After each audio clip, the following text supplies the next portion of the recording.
আসসালামু আলাইকুম। আজকে আমি রান্না করব কলমি শাক ভাজি। প্রথমে রসুন, তারপর পরিমাণ মতো পেঁয়াজ, একটু শুকনা মরিচ, একটু কাঁচা মরিচ দিয়ে ভালো করে ভেজে নিব।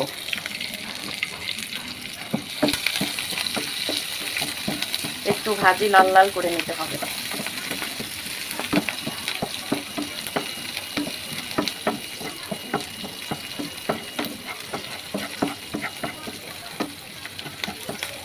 একটু নাড়ার পরে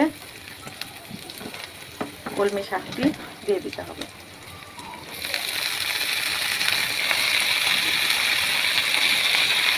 তারপরে সামান্য পরিমাণ লবণ দিয়ে দিতে হবে। শাক থেকে একটু পানি বের হয়েছে, এই পানি থেকেই শাকটা সিদ্ধ হয়ে যাবে। আস্তে আস্তে একটু নেড়ে দিই। শাকটা হওয়ার আগে সামান্য পরিমাণ তেল দিতে হবে। আমার শাক ভাজি